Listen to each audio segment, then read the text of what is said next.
वासुदेव कहते हैं। 6 चक्र वाले चक्र को प्रद्युम्न कहा गया और 7 चक्र वाले को शंकर्षण कहा जाता है।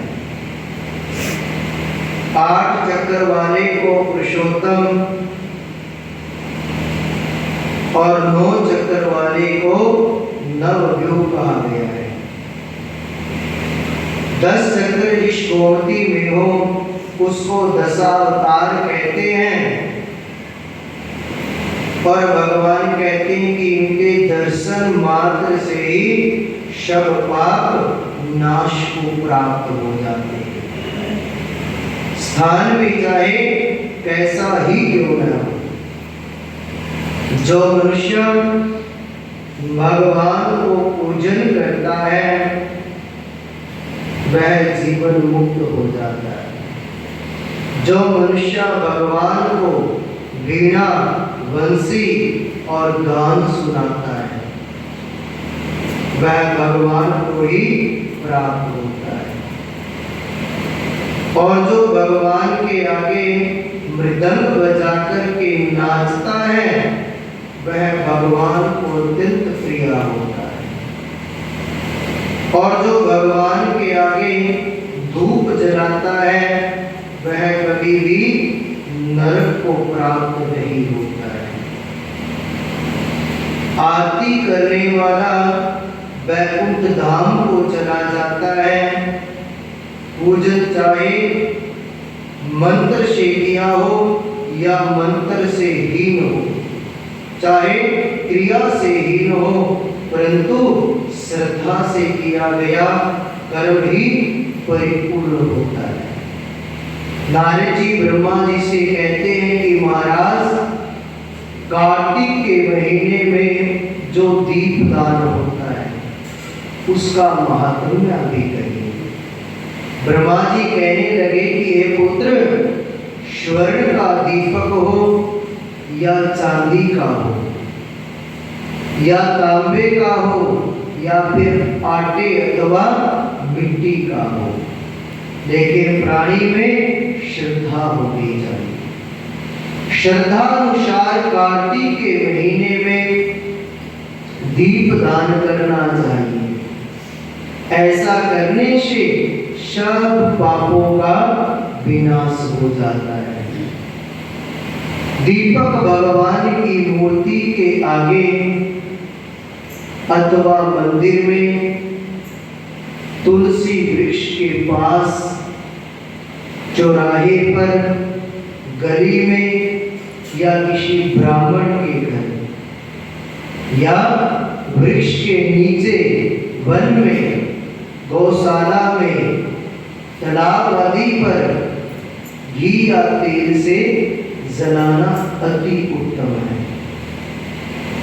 ब्राह्मण के घर में दीपक जलाना अग्निष्टोम यज्ञ के समान फल प्राप्त होता है। और जो आकाश में ऊंचा दीपक जलाता है उसको धन की वृद्धि होती है और उसका वैकुंठ लोक में वास होता है। भगवान से प्रार्थना करें कि प्रभु, आपके निमित्त मैं यह दीप दान करता हूँ। कार्तिक में मथुरा और माघ में प्रयाग, वैशाख में हरिद्वार का वास अति उत्तम कहा गया है। जब सूर्य तुला, मकर और मेष राशि का हो, उनमें किए गए व्रत, नियम, पूजा आदि बहुत ही अधिक फल देने वाले कहे गए। इन मासों में अच्छे कर्म करने से पापों का नाश होता है। जैसे सूर्य से अंधकार और वज्र से पर्वत और गरुड़ के भय से सर्प और पवन से मेघ और ज्ञान से दुख, सिंह के भय से मृग, वैसे ही मथुरा के दर्शन से पाप भाग जाते हैं। कार्तिक मास में स्नान, जागरण, दीपदान, तुलसी सेवन, भगवान के मंदिर में झाड़ू लगाना, भगवान की कथा सुनना, कीर्तन करना आदि सभी भगवान की ही तुलना रखते हैं।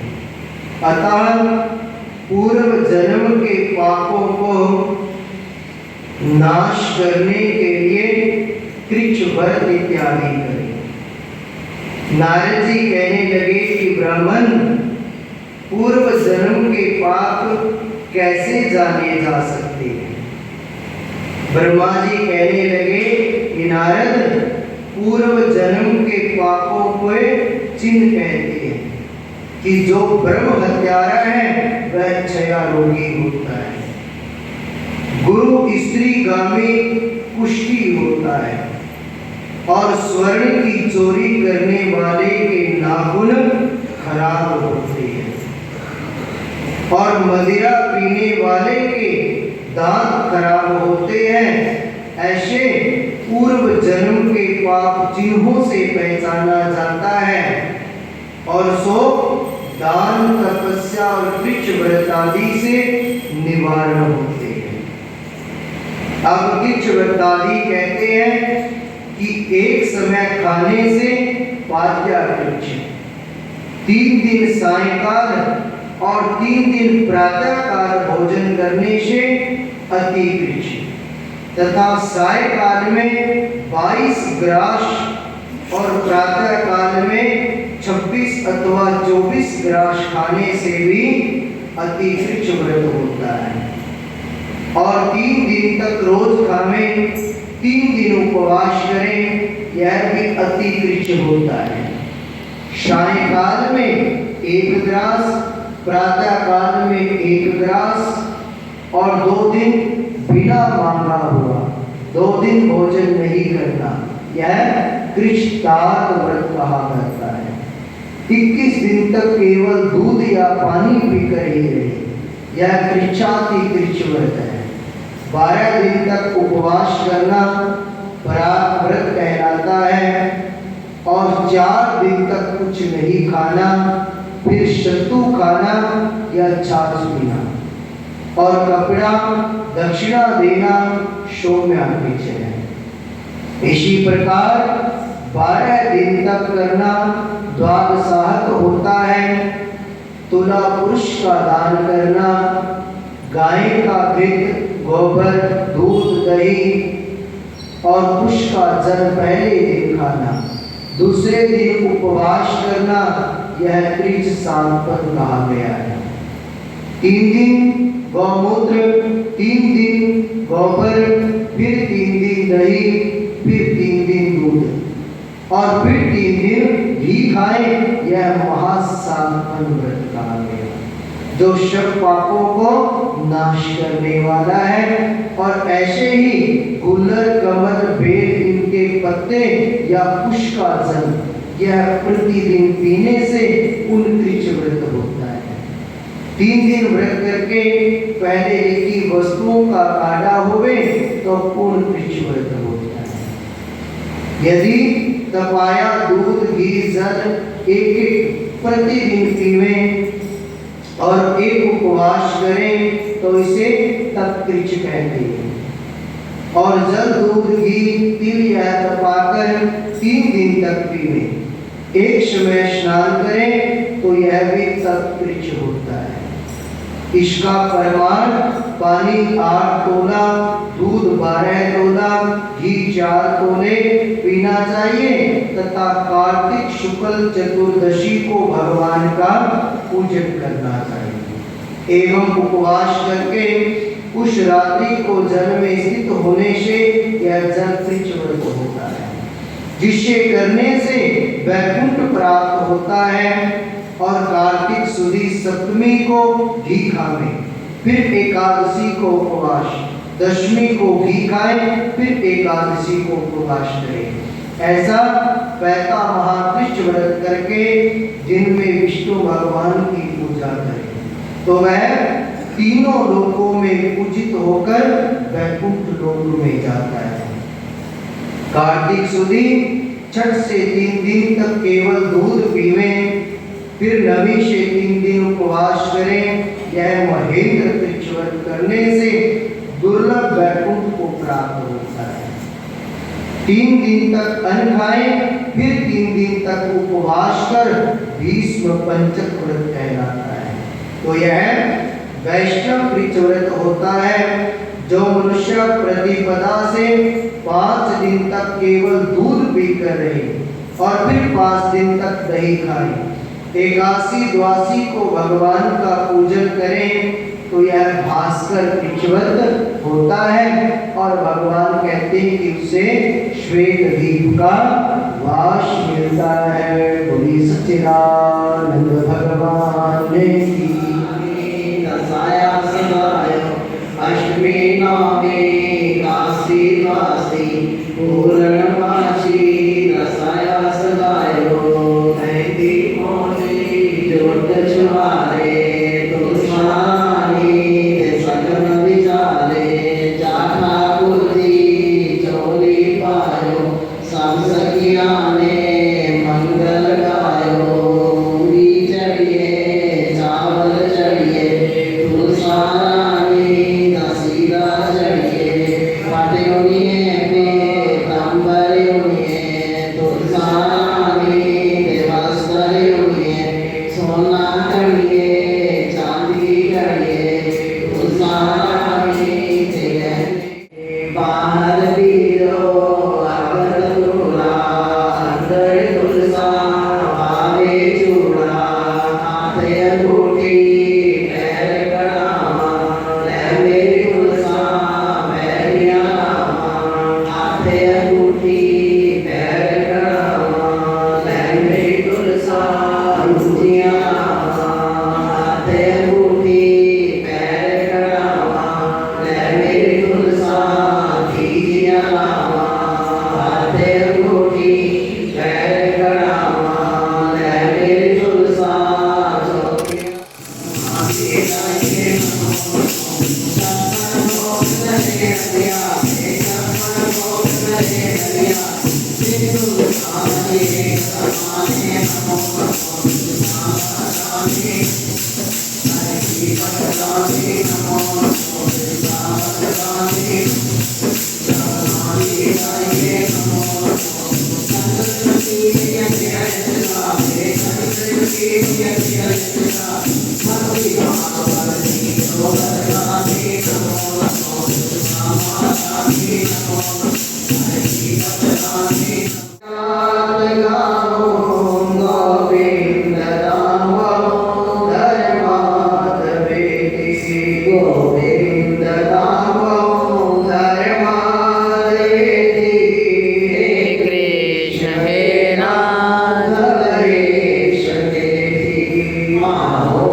करूँ मैं किसकी ओम जय जगदीश हरे।